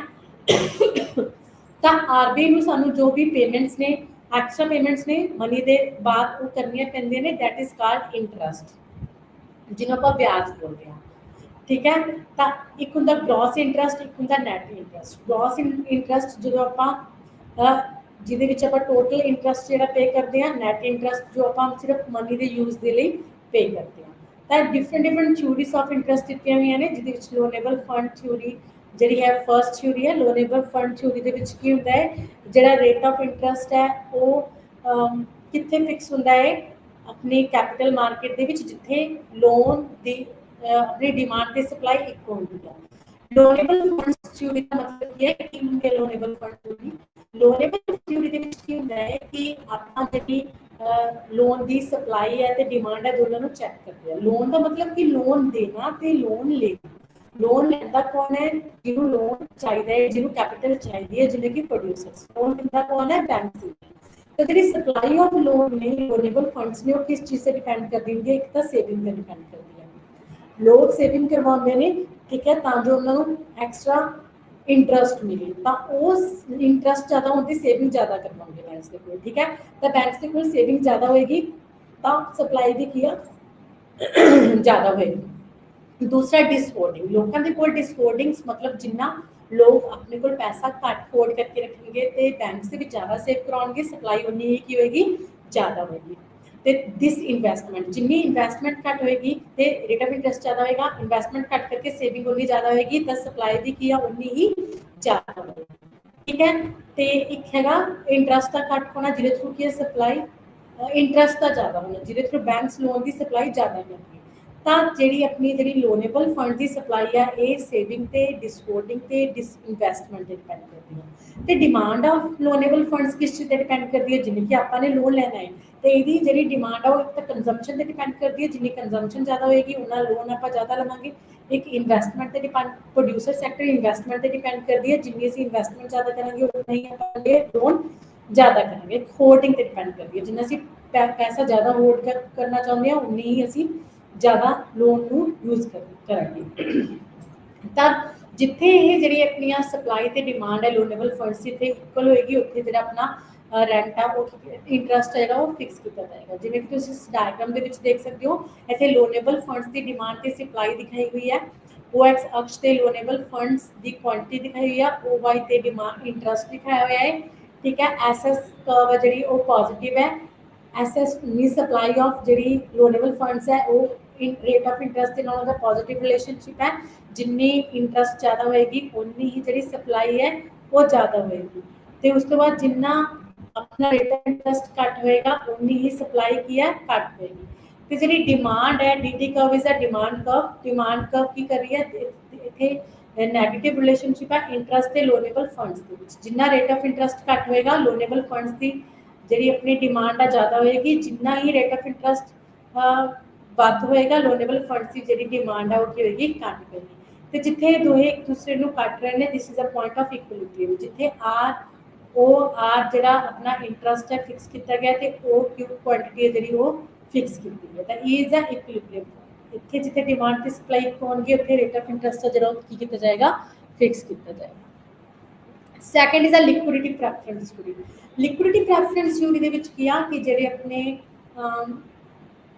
पीपल्स ने वो की करते हैं लोग अपने कोल जिहड़ा अपना पैसा है वो कैश की फॉर्म के ज़्यादा रखना पसंद करते हैं। कैश की फॉर्म के ज़्यादा रखना पसंद करते हैं, मतलब लिक्विडिटी फॉर्म के तां जो वो किसी भी टाइम यूज़ कर सकन। तो 3 मेन ਜਿਹੜੇ ਰੀਜ਼ਨਸ ਨੇ ਉਹਨਾਂ ਦੇ ਕਰਕੇ ਲਿਕੁਇਡਿਟੀ ਫਾਰਮਸ ਦੇ ਜਾਂ ਐਸੈਟਸ ਦੇ ਵਿੱਚ ਬੌਂਡਸ ਦੇ ਵਿੱਚ ਡਿਵੈਂਚਰਸ ਦੇ ਵਿੱਚ ਸ਼ੇਅਰਸ ਦੇ ਵਿੱਚ ਵੀ ਰੱਖ ਸਕਦੇ ਨੇ, ਕੈਸ਼ ਦੇ ਵਿੱਚ ਵੀ ਰੱਖ ਸਕਦੇ ਨੇ, ਜਿਨ੍ਹਾਂ ਨੂੰ ਈਜ਼ੀਲੀ ਕੈਸ਼ ਦੇ ਵਿੱਚ ਟ੍ਰਾਂਸਫਰ ਕਰ ਸਕਣ, ਠੀਕ ਹੈ। ਤਾਂ ਮੇਨ ਰੀਜ਼ਨਸ ਕੀ ਨੇ, 3 ਰੀਜ਼ਨਸ ਨੇ ਲਿਕੁਇਡਿਟੀ ਪ੍ਰੈਫਰੈਂਸ ਥਿਊਰੀ ਦੇ। ਫਰਸਟ ਇਜ਼ ਆਪਣਾ ਹੈਗਾ ਪ੍ਰੀਕੌਸ਼ਨਰੀ ਮੋਟਿਵ ਕਿ ਪ੍ਰੀਕੌਸ਼ਨਸ ਦੇ ਲਈ, second is speculative motive, third is a transaction motive. ਤਾਂ first is a precautionary motive, ਜਿਹੜੇ ਲੋਕ ਨੇ ਉਹ ਆਪਣੇ ਆਪ ਦੀ ਸਿਕਿਉਰਿਟੀ ਦੇ ਲਈ, ਪ੍ਰੀਕਾਸ਼ਨ ਦੇ ਲਈ, ਤਾਂ ਜੋ ਫਿਊਚਰ ਦੇ ਵਿੱਚ ਕਿਤੇ ਉਹਨਾਂ ਨੂੰ ਪੈਸੇ ਦੀ ਲੋੜ ਨਾ ਪੈ ਜਾਵੇ। ਜਦੋਂ ਇੱਕਦਮ ਅਚਾਨਕ ਕਿਸੇ ਦੀ ਤਬੀਅਤ ਖਰਾਬ ਹੋ ਜਾਣਾ ਜਾਂ ਕੋਈ ਐਮਰਜੈਂਸੀ ਆ ਜਾਣਾ, ਜਦੋਂ ਉਹਨਾਂ ਨੂੰ ਪੈਸਾ ਚਾਹੀਦਾ ਹੈ, ਤਦੋਂ ਕੀ ਕਰਦੇ ਨੇ, ਪਹਿਲਾਂ ਹੀ ਆਪਣੇ ਕੋਲ ਪੈਸਾ ਹੋਲਡ ਕਰਕੇ ਰੱਖ ਲੈਂਦੇ ਨੇ ਆਪਣੇ ਪ੍ਰੀਕਾਸ਼ਨਰੀ ਮੋਟਿਵ ਦੇ ਲਈ, ਤਾਂ ਜੋ ਉਹ ਸੇਫ ਰਹਿ ਸਕਣ ਤੇ ਉਸ ਪੈਸੇ ਨੂੰ ਕੀ ਕਰ ਸਕਣ, ਯੂਜ਼ ਕਰ ਸਕਣ। ਤੇ ਦੂਸਰਾ ਹੈਗਾ speculative motive. Speculative motive means ਤੁਹਾਨੂੰ ਇਕੱਠਾ ਕਰਨਾ, ਜ਼ਿਆਦਾ ਤੋਂ ਜ਼ਿਆਦਾ ਜੋੜ ਕੇ ਰੱਖਣਾ, ਠੀਕ ਹੈ। ਤਦ ਉਹ ਇਸ ਮੋਟਿਵ ਦੇ ਲਈ ਵੀ ਕੀ ਆਪਣੇ ਕੋਲ ਪੈਸਾ ਰੱਖਣਾ ਪਸੰਦ ਕਰਦੇ ਨੇ। ਤੇ ਤੀਸਰਾ ਹੈ ਆਪਣਾ ट्रांजैक्शन मोटिव। मोस्टली ਤੁਸੀਂ ਦੇਖਿਆ ਕਿ ਐਕਟੀਵਿਟੀਜ਼ ਦੇ ਲਈ ट्रांजैक्शन ਦੇ ਲਈ ਕਿ ਮਨੀ ਦੇ ਥਰੂ ਹੀ ਜਿਹੜੀ ਗੁੱਡਸ ਐਂਡ ਸਰਵਿਸਿਜ਼ ਨੇ ਉਹਨਾਂ ਦੀ ट्रांजैक्शंस ਹੁੰਦੀ ਆ, ਐਕਸਚੇਂਜ ਹੁੰਦੀ ਆ, ਤਦ ਆਪਾਂ ਜਿਹੜਾ ਪੈਸਾ ਹੈ ਆਪਣੇ ਕੋਲ ਹੋਲਡ ਕਰਕੇ ਰੱਖਣਾ ਸਟਾਰਟ ਕਰਦੇ ਨੇ। ਤਾਂ ਇਹ ਜਿਹੜੇ 3 ਮੇਨ ਮੋਟਿਵਸ ਨੇ, ਪ੍ਰੀਕਾਸ਼ਨਰੀ, ਸਪੈਕੂਲੇਟਿਵਸ ਐਂਡ ट्रांजैक्शंस, ਇਹ ਮੋਟਿਵਸ ਦੇ ਕਰਕੇ ਹੀ ਆਪਾਂ ਜਿਹੜਾ ਆਪਣਾ ਪੈਸਾ ਹੈ ਆਪਣੇ ਕੋਲ ਕੀ ਕਰਕੇ ਰੱਖਣਾ ਪਸੰਦ ਕਰਦੇ ਆ, ਹੋਲਡ ਕਰਕੇ ਰੱਖਣਾ ਪਸੰਦ ਕਰਦੇ ਆ। This is a liquidity preference theory of money in capital. And third है time preference approach according to times। according to time ਤੁਸੀਂ ਦੇਖੇ ਹੋ ਨਾ ਕਿ different time periods ਨੇ, ਜਿਵੇਂ ਕਿ ਆਪਣੀ ਜੋ ਸੈਲਰੀ ਹੈ ਉਹ ਮੰਥਲੀ ਆਉਂਦੀ ਹੈ, ਇੱਕ ਮੰਥ ਤੋਂ ਬਾਅਦ ਆਉਂਦੀ ਹੈ, ਲੇਕਿਨ ਜਿਹੜੀਆਂ ਆਪਣੀਆਂ ਰਿਕੁਆਇਰਮੈਂਟਸ ਨੇ, ਆਪਣੀਆਂ ਜਿਹੜੀਆਂ ਜ਼ਰੂਰਤਾਂ ਨੇ, ਟ੍ਰਾਂਜੈਕਸ਼ਨਸ ਨੇ, ਉਹ ਡੇ ਟੂ ਡੇ ਡਿਪੈਂਡ ਕਰਦੀਆਂ ਨੇ। ਬਿਜ਼ਨਸ ਦੇ ਵਿੱਚ ਡੈਪਰੀਸੀਏਸ਼ਨਸ ਆ ਜਾਂਦੀ ਹੈ, ਕਦੇ ਨਾ ਕਦੇ ਇਨਵੈਸਟ ਕਰਨਾ ਪੈਂਦਾ ਇੱਕਦਮ। ਇਸ ਇਹਨਾਂ ਰੀਜ਼ਨਸ ਕਰਕੇ ਕਿ ਆਪਾਂ ਆਪਣੇ ਕੋਲ ਪੈਸਾ ਕੀ ਕਰਦੇ हैं, अपने को रखना, होल्ड करके रखना प्रेफर करते हैं, ठीक है। तो this is a theory of capital, जो 3 थ्योरी सी, loanable fund theory, liquidity preference theory, time preference theory approach. And उस तो बाद है अपना प्रॉफिट। प्रॉफिट ਦੇ ਵਿੱਚ ਕੀ ਹੈ ਕਿ ਜਿਹੜੇ ਪ੍ਰੋਫਿਟ ਹੈ, ਸਭ ਤੋਂ ਪਹਿਲਾਂ ਪ੍ਰੋਫਿਟ ਹੁੰਦਾ ਕੀ ਆ, ਕਹਿੰਦੇ ਜੋ ਕੋਈ ਵੀ ਆਪਣੀ ਇਕੋਨਮੀ ਦੇ ਵਿੱਚ ਬਿਜ਼ਨਸ ਹੈ, ਫਰਮ ਹੈ, ਪ੍ਰੋਡਿਊਸਰ ਹੈ, ਉਹਦਾ ਮੇਨ ਮੋਟਿਵ ਕੀ ਹੁੰਦਾ, ਪ੍ਰੋਫਿਟ ਬੇਅਰ ਕਰਨਾ ਹੁੰਦਾ। ਉਹਨੂੰ ਇਹ ਹੁੰਦਾ ਕਿ ਸਾਨੂੰ ਪ੍ਰੋਫਿਟ ਕੀ ਹੈ, ਜ਼ਿਆਦਾ ਤੋਂ ਜ਼ਿਆਦਾ ਹੋਵੇ। प्रॉफिट किस चीज़ से डिपेंड करता है, प्रॉफिट साडा total revenue and total cost से डिपेंड करता है, ठीक है। तो साडा ग्रॉस प्रॉफिट की हुंदा है, जो आपां की करते हैं अपने gross profit, there is a 2 type of profit, gross profit and net profit. सब तो पहले आपां नूं प्रॉफिट देखना जरूरी है कि प्रॉफिट हुंदा की आ। कहंदे जदों आपां अपनी जिहड़ी टोटल इनकम है, टोटल रेवेन्यू है, जो अपन अपनी प्रोडक्शन तो हो रहा है, वो जो आप टोटल कॉस्ट माइनस करते हैं, तब अपने को जो बच जाएगा दैट इज अ प्रॉफिट, ठीक है, that is a net profit. तो उस तो बाद कहते what is the difference between net profit and gross profit, total revenue minus total cost is equal to net profit. जो आप सिर्फ टोटल रेवेन्यू के विचों एक्सप्लिसिट कॉस्ट माइनस करते हैं, लेकिन इनप्लिसिट कॉस्ट अपनी ऐड होती है, that is a gross profit, ठीक है। ग्रॉस प्रॉफिट के विच इनप्लिसिट कॉस्ट ऐड होगी, लेकिन नैट प्रॉफिट के विच इनप्लिसिट ते एक्सप्लिसिट मींस टोटल कॉस्ट जो माइनस करांगे दैट इज कॉल्ड जो बचेगा साडे कोल नैट प्रॉफिट। तां ये 2 तरह के प्रॉफिट्स हुंदे ने। प्रॉफिट साडा डिपेंड करदा जिन्ना रेवेन्यू साडा ज़्यादा होएगा, कॉस्ट के नालों उन्ना ही साडा प्रॉफिट ज़्यादा होएगा, तो जिन्ना रेवेन्यू साडा घट होएगा उन्नी ही जिहड़ा साडा प्रॉफिट है वो साडा की होएगा, घट होएगा। ਤਾਂ ਜਿਹੜਾ ਪ੍ਰੋਫਿਟ ਹੈ ਫਸਟਲੀ ਉਹ ਆਰਗੇਨਾਈਜੇਸ਼ਨ ਦੇ ਸਾਈਜ਼ ਤੇ ਡਿਪੈਂਡ ਕਰਦਾ ਹੈ ਕਿ ਕਿਸੇ ਵੀ ਆਰਗੇਨਾਈਜੇਸ਼ਨ ਦੇ ਵਿੱਚ ਜਿਹੜਾ ਵਰਕਿੰਗ ਪਾਵਰ ਹੈ, ਵਰਕ ਕਿਦਾਂ ਦਾ ਕੀਤਾ ਜਾ ਰਿਹਾ ਹੈ, ਐਫੀਸ਼ੀਐਂਸੀ ਪਾਵਰ ਕਿੰਨੀ ਹੈ, ਕਾਸਟ ਕਿੰਨੀ ਹੈ, ਪ੍ਰੋਡਕਟਿਵਿਟੀ, ਮਾਰਜਨਲ ਪ੍ਰੋਡਕਟਿਵਿਟੀ ਕਿੰਨੀ ਹੈ, ਫਿਜ਼ੀਕਲ ਪ੍ਰੋਡਕਟਿਵਿਟੀ ਕਿੰਨੀ ਹੈ, ਠੀਕ ਹੈ, ਕਿੰਨੀ ਕਾਸਟ ਹੈ, ਕਿੰਨਾ ਰੈਵਨਿਊ ਹੈ, ਲਾਰਜ ਸਕੇਲ ਤੇ ਬਿਜ਼ਨਸ ਹੋ ਰਿਹਾ, ਸਮਾਲ ਸਕੇਲ ਤੇ ਬਿਜ਼ਨਸ ਹੋ ਰਿਹਾ, ਜਿਹੜੇ ਰॉ ਮਟੀਰੀਅਲ ਹੈ, ਰਿਸੋਰਸਿਸ ਨੇ ਉਹ ਈਜ਼ੀਬਲ ਅਵੇਲੇਬਲ ਹੈ ਵੀ ਨਹੀਂ, ਤੇ ਜਿਹੜੀ ਆਪਣੀ ਡਿਮਾਂਡ ਹੈ ਉਹ ਮਾਰਕੀਟ ਦੇ ਵਿੱਚ ਇਨਕਰੀਜ਼ ਵੀ ਹੋ ਰਹੀ ਹੈ ਮੇਰੇ ਪ੍ਰੋਡਕਟ ਦੀ, ਠੀਕ ਹੈ। ਇਹਨਾਂ ਸਾਰੀਆਂ ਚੀਜ਼ਾਂ ਤੇ ਇੱਕ ਆਰਗੇਨਾਈਜੇਸ਼ਨ ਦੇ ਵਿੱਚ ਕਹਿੰਦੇ ਜਿਹੜਾ ਆਪਣਾ ਪ੍ਰੋਫਿਟ ਹੈ ਡਿਪੈਂਡ ਕਰਦਾ ਹੈ ਕਿ ਆਰਗੇਨਾਈਜੇਸ਼ਨ ਹੈ ਜਿਹੜੀ ਉਹ ਕਿੰਨੀ ਵੈਲ ਸੈਟਲਡ ਹੈ, ਕਿੰਨੀ ਉਹ अपना अच्छी तरह वर्क कर रही है, किस तरह वो इनोवेशन से थ्रू किया अपने जो है कॉस्ट को घट कर रही है, किस तरह वर्किंग आवर्स ने वेजिस किस तरह दी जा रही हैं, जो अपने जो लेबर क्लास है वो सैटिस्फाई है, वर्क एफिशिएंसी कर रही है, स्किल्ड लेबर है, अनस्किल्ड लेबर है, कैपिटल इंटेंसिव टेक्निक है, लेबर इंटेंसिव टेक्निक है, जो कई काफ़ी सारे रीजनस ने जिन्होंने अपनी जी प्रॉफिट है वो होंगे डिपेंड करता है। तो second is a risk bearing. Risk bearing कहते जो प्रॉफिट है वो रिस्क बीयर करने का एक नतीजा है। कहते जो अपने प्रोड्यूसर्स ने वो करते हैं एक तरह का रिस्क बीयर करते हैं। इतने कि डिफरेंट टाइप्स ऑफ रिस्क होंगे ने, इतने 4 थ्योरीज ऑफ रिस्क ने प्रॉफिट के जिन्होंने आप पढ़ांगे जिन्हें करके अपना प्रॉफिट होंगे। तो first theory is a innovation theory of risk. Innovation theory of profit ਦੇ ਵਿੱਚ ਕੀ ਹੁੰਦਾ ਹੈ, ਕਹਿੰਦੇ ਜਦੋਂ ਆਪਣੇ ਜਿਹੜੇ ਪ੍ਰੋਡਿਊਸਰਸ ਨੇ ਉਹ ਉਹਨਾਂ ਦੇ ਵਿੱਚ ਐਨੀ ਪਾਵਰ ਹੋਵੇ ਕਿ ਉਹ ਨਿਊ ਇਨੋਵੇਸ਼ਨਸ ਕਰ ਸਕਣ, ਠੀਕ ਹੈ, ਨਿਊ ਰਿਸਰਚ ਕਰ ਸਕਣ, ਨਿਊ ਆਈਡੀਆਜ਼ ਅਪਣਾਉਣ, ਜਿਨ੍ਹਾਂ ਦੇ ਥਰੂ ਜਿਹੜੀ ਕਾਸਟ ਹੈ ਉਹ ਘੱਟ ਤੋਂ ਘੱਟ ਹੋਵੇ, ਤਦ ਕਹਿੰਦੇ ਉਹਨਾਂ ਦਾ ਜਿਹੜਾ ਪ੍ਰੋਫਿਟ ਹੈ ਉਹ ਜ਼ਿਆਦਾ ਤੋਂ ਜ਼ਿਆਦਾ ਹੋਏਗਾ। ਤਾਂ ਇਹ ਥਿਊਰੀ ਹੈ ਕਿ ਨਿਊ ਇਨੋਵੇਸ਼ਨਸ ਜਿੰਨੀਆਂ ਜ਼ਿਆਦਾ ਹੋਣਗੀਆਂ, वर्क अच्छा होएगा, टैक्नोलॉजी ज़्यादा वधिया आएगी, टैक्नोलॉजी के थ्रू मशीनरी के थ्रू जी कॉस्ट है घट होएगी, ठीक है, एफिशिएंसी पावर इंक्रीज होएगी, तो प्रॉफिट अपना उन्हें की होएगा ज़्यादा होएगा। Second is a uncertainty theory of risk. Uncertainty theory of risk के विच की हुंदा है, कहंदे जिहड़ा प्रोड्यूसर है वो जिहड़ा अपना रिस्क है ਉਹਦੇ ਲਈ ਅਨਸਰਟੇਨ ਹੁੰਦਾ, ਪ੍ਰੋਫਿਟ ਦੇ ਲਈ ਅਨਸਰਟੇਨ ਹੁੰਦਾ, ਉਹਨੂੰ ਨਹੀਂ ਪਤਾ ਹੁੰਦਾ ਕਿ ਜਿਹੜਾ ਮੈਨੂੰ ਪ੍ਰੋਫਿਟ ਹੈ ਉਹ कितना होना है, प्रॉफिट होना भी है या नहीं होना, बस सिर्फ वो की करता अपना पैसा इन्वेस्ट कर लेना। तो uncertainty theory of risk they which two types of risk ने, एक होंदा अनसर्टेन रिस्क, एक होंदा सर्टेन रिस्क। सर्टेन रिस्क होंदा जिहड़ा सानू कुछ अंदाजा होवे, जिन्हों आपां कुछ हद तक घटा सकते हैं, ठीक है, जिहदे लॉस नूं आपां कवर कर सकते हैं। जिवें कि सर्टेन रिस्क दे विच हो गया कि मैनूं पता है कि मैं अपनी कि मेरी जिहड़ा है शिपिंग दे विच मेरा माल है डुब सकता है, फायर लग सकती है मेरी फैक्ट्री के विच, ठीक है, ਜਾਂ ਮੈਨੂੰ कोई होर नुकसान हो सकता है फ्लड्स वगैरह के कारण, तब मैं पहले ही अपनी जो है अपनी इंडस्ट्री के विच अपना जो माल है वो इंश्योरेंस करवा लेना। तब ये सर्टेन रिस्क मैं इन्हों अपने इंश्योरेंस के थ्रू थोड़ा बहुत की कर सकता, कवर कर सकता। लेकिन जो अनसर्टेन रिस्क ने उन्होंने मैं कवर नहीं कर सकता। ये रिस्क मैनू अचानक ही होंगे ने, ये डिफरेंट टाइप्स ऑफ रिस्क होंगे ने, जिन्हें कि फर्स्ट रिस्क की हो गया मैनू अपना डिमांड के रिलेटेड रिस्क, फ्यूचर एक्सपैक्टेशन आ गया, ठीक है, डिमांड के रिस्क आ गया कि मैनू नहीं पता कि मेरे फ्यूचर के जो मेरा प्रोडक्ट है वो डिमांड बढ़ेगी या नहीं बढ़ेगी, लेकिन मैं हम सप्लाई पूरी कर रहे हैं, सप्लाई मेरी ज़्यादा है। अगर कहते जो मेरे अपने कस्टमर्स ने उन्होंने अपना टेस्ट प्रैफरेंस चेंज किया, तो वो मेरे प्रोडक्ट की जो हुण प्रेजेंट टाइम डिमांड कर रहे हैं फ्यूचर टाइम के डिमांड नहीं करेंगे, तब फिर की होएगा, मैनू रिस्क होएगा, तब फिर की है मेरी प्रोडक्ट की डिमांड घट जाएगी तो मैनू लॉस हो जाएगा। This is a demand risk. तो दूसरा की है मार्केट फ्लक्चुएशनस, जिमें कि बूम डिप्रैशन रिकवरी, ठीक है, जिमें कि अचानक प्राइसिस का बढ़ जाना घट जाना, जी प्राइसिस घट गई लेकिन मेरी कॉस्ट पहला जिन्नी है तब भी मैनू किया लॉस हो जाएगा। अगे गवर्नमेंट पॉलिसीज, गवर्नमेंट जिहड़ियां स्टेबिलिटी पॉलिसीज अपनाउंदी है, स्टेबिलिटी पॉलिसीज वो क्यों अपनाउंदी है, मनी मार्केट ते कैपिटल मार्केट के विच भी अपनाती है, ठीक है, अपना मॉनेटरी फिजिकल पॉलिसी के अंडर कहते स्टेबिलिटी अपनाती है, तो जो जो प्राइसिस ने वो स्टेबल रहन। लेकिन ये जो अपने प्रोड्यूसर्स ने उन्होंने की होंदा है लॉस होंदा है, तब प्रोड्यूसर्स कहते ये आ जो उन्होंने प्रॉफिट है घट होंदा तो लॉस होना की हो जाता स्टार्ट हो जाता है, ठीक है। ਜਾਂ फिर फ्यूचर एक्सपैक्टेशनस, ठीक है, फ्यूचर एक्सपैक्टेशनस के विच की आ कि मैंने फ्यूचर्स के विच आ सी कि मेरे प्रोडक्ट की डिमांड बढ़ेगी, लेकिन मैं प्रोडक्शन इंक्रीज करती, लेकिन फ्यूचर के विच क्या मेरे कॉम्पीटिशन इंक्रीज हो गया, मेरे कॉम्पीटिटर्स आ गए, न्यू फर्म्स आ गई, ठीक है, मोनोपोलिस्टिक कॉम्पीटिशन इंक्रीज हो गया, जिसके करके जो मेरे प्रोडक्ट के क्लोज सब्सटीट्यूशन होने करके जो मेरा प्रोडक्ट है वो प्रोडक्ट की डिमांड की है डिक्रीज होनी स्टार्ट होगी। कहते ये करके भी क्यों मैंने बहुत सारी जो प्रॉब्लम्स ने वो आती हैं, ठीक है। तो ये हो गया अपने अनसर्टेनिटी रिस्क थ्योरी ऑफ की हो गया प्रॉफिट हो गया।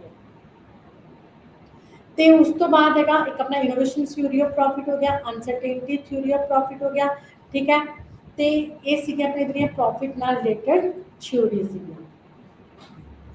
एक risk bearing theory of profit, risk bearing के विच आ गया कि जो भी कोई प्रोड्यूसर्स जो अपना प्रॉफिट है वो मतलब बिजनेस है स्टार्ट करता है, तब उन्होंने मैंटली ते फिजिकली किया रिस्क, मैंटली रिस्क की रहता है कि टेंशन रहती है, ठीक है, माइंड अफेक्ट करता है, सोचता है कि स्ट्रैस के विच रहता है, ठीक है, तो अनसैटिस्फाई रहता है कि मेरा की होएगा, मैनू लॉस ना हो जाए, जे वो एक फिजिकल रिस्क होता है जो अपने ते लैंदा है, ठीक है। तो this is a risk bearing, जो रिस्क बियर करता है, तो वो थ्रू भी प्रॉफिट की होदा नतीजा है। अगे का accounting profit and economic profit. Accounting profit दे विच वो आंदा है ਜਿਹਦੇ ਵਿੱਚ ਆਪਾਂ ਕੀ ਆ ਪੂਰਾ ਅਕਾਊਂਟਿੰਗ ਪ੍ਰੋਫਿਟ ਜੋ ਟੋਟਲ ਰੈਵਨਿਊ ਤੇ ਟੋਟਲ ਕਾਸਟ ਦੇ ਥਰੂ ਕਰਦੇ ਹਾਂ, ਜਿਹਦੇ ਵਿੱਚ ਜਿੰਨੀਆਂ ਵੀ ਅਸੀਂ ਗੁੱਡਸ ਦੀ ਪ੍ਰੋਡਕਸ਼ਨ ਕਰਦੇ ਹਾਂ, ਗੁੱਡਸ ਐਂਡ ਸਰਵਿਸਿਜ਼ ਨੂੰ ਪ੍ਰੋਡਿਊਸ ਕਰਦੇ ਹਾਂ, ਤਾਂ ਉਹਨਾਂ ਨੂੰ ਜਦੋਂ ਸੇਲ ਕਰਦੇ ਹਾਂ ਤਾਂ ਸਾਨੂੰ ਟੋਟਲ ਰੈਵਨਿਊ ਹੁੰਦਾ। ਜਦੋਂ ਟੋਟਲ ਰੈਵਨਿਊ ਦੇ ਵਿੱਚ ਅਸੀਂ ਟੋਟਲ ਕਾਸਟ ਨੂੰ ਡਿਕਰੀਜ਼ ਕਰਾਂਗੇ ਤਾਂ ਆਪਣੇ ਕੋਲ ਜੋ ਬਚੇਗਾ that is a total profit. ਠੀਕ ਹੈ, total profit gross profit that is a accounting profit. ਲੇਕਿਨ ਪੂਰੇ ਅਕਾਊਂਟਿੰਗ ਈਅਰਸ ਦੇ ਵਿੱਚ, ਲੇਕਿਨ ਇਕਨੋਮਿਕ ਪ੍ਰੋਫਿਟ ਕੀ ਹੋ ਗਿਆ ਜੋ ਸਾਨੂੰ ਨੈਟ ਪ੍ਰੋਫਿਟ ਹੁੰਦਾ ਹੈ, ਜੋ ਆਪਾਂ ਨੂੰ ਟੋਟਲ ਕਾਸਟ ਦੇ ਵਿੱਚੋਂ ਐਕਸਪਲਿਸਟ ਤੇ ਇੰਪਲਿਸਟ ਕਾਸਟ ਕੱਢਣ ਤੋਂ ਬਾਅਦ ਹੁੰਦਾ ਹੈ, ਜੋ ਪੂਰੇ ਈਅਰਲੀ ਹੁੰਦਾ ਹੈ। ਠੀਕ ਹੈ, that is called economic profit. Theories of profits ਦੇ ਵਿੱਚ ਮੈਂ ਤੁਹਾਨੂੰ ਦੱਸਿਆ ਹੈ ਕਿ ਥਿਊਰੀਜ਼ ਆਫ ਪ੍ਰੋਫਿਟ ਦੇ ਵਿੱਚ innovation theory of profit, risk theory of profit, uncertainty theory of profits. ਜਿਹੜੀਆਂ ਇਹ ਥਿਊਰੀਜ਼ ਨੇ ਇਹ ਕੀ ਨੇ, ਪ੍ਰੋਫਿਟ ਦੀਆਂ ਥਿਊਰੀਜ਼ ਨੇ। Profit as a reward of innovations, ਇਹਦੇ ਵਿੱਚ ਇਹਨਾਂ ਨੇ ਬੋਲਿਆ ਕਿ ਪ੍ਰੋਫਿਟ ਕੀ ਹੈ, ਕਿਸ ਚੀਜ਼ ਦਾ ਰਿਵਾਰਡ ਹੈ, ਇਨੋਵੇਸ਼ਨਸ ਦਾ ਰਿਵਾਰਡ ਹੈ। जितनी ज़्यादा इनोवेशन होंगे, रिसर्च होंगे, न्यू आइडियाज होंगे, तब प्रॉफिट अपना उतना ज़्यादा ही इंक्रीज होएगा। ਤੁਸੀਂ ਮੰਨ ਲਓ ਕਿ ਆਪਾਂ ਨੇ ਕੀ ਕੀਤਾ, ਪਹਿਲਾਂ ਲੇਬਰ ਇੰਟੈਂਸਿਵ ਟੈਕਨੀਕ ਯੂਜ਼ ਕਰ ਰਹੇ ਸੀ, ਹੁਣ ਆਪਣੀ ਨਵੀਂ ਟੈਕਨੀਕ ਲੈ ਕੇ ਆਂਦੀ, ਆਪਾਂ ਨੇ ਨਵੀਂ ਮਸ਼ੀਨ ਲੈ ਕੇ ਆਂਦੀ ਆ ਜੋ ਕਿ ਆ ਜ਼ਿਆਦਾ ਪ੍ਰੋਡਕਟਿਵਿਟੀ ਕਰਦੀ ਹੈ। ਇੱਕ ਮਸ਼ੀਨ ਇੱਕ ਦਿਨ ਦੇ ਵਿੱਚ 100 ਗੁੱਡਸ ਬਣਾਉਂਦੀ ਹੈ, ਜਦਕਿ ਲੇਬਰ ਸਿਰਫ 20 ਗੁੱਡਸ ਬਣਾਉਂਦੀ ਸੀ।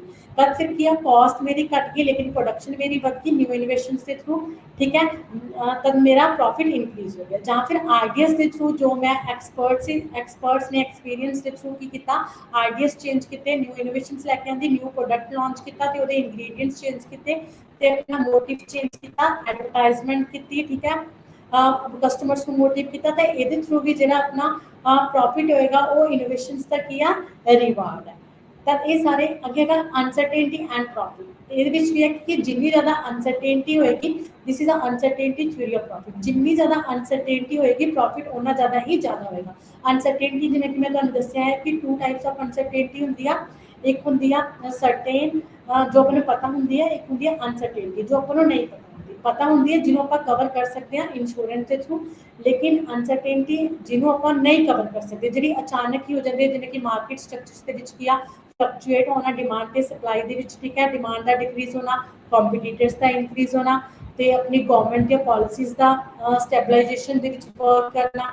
ਠੀਕ ਹੈ, ਅਤੇ ਫਿਊਚਰ ਦੇ ਡਿਮਾਂਡ ਦੇ ਲਈ ਅਨਸਰਟੇਨ ਹੋਣਾ, ਤਾਂ ਕੰਪੀਟੀਟਰਸ ਦਾ ਆ ਜਾਣਾ। ਇਹ ਸਾਰੀਆਂ ਅਨਸਰਟੇਨਟੀ ਐਂਡ ਪ੍ਰੋਫਿਟ ਨਾਲ ਰਿਲੇਟਡ ਕੀ ਨੇ, ਪੁਆਇੰਟਸ ਨੇ ਜਿਨ੍ਹਾਂ ਦੇ ਥਰੂ ਪ੍ਰੋਫਿਟ ਆਪਣਾ ਇਨਕਰੀਜ਼ ਡਿਕਰੀਜ਼ ਹੋ ਸਕਦਾ ਹੈ।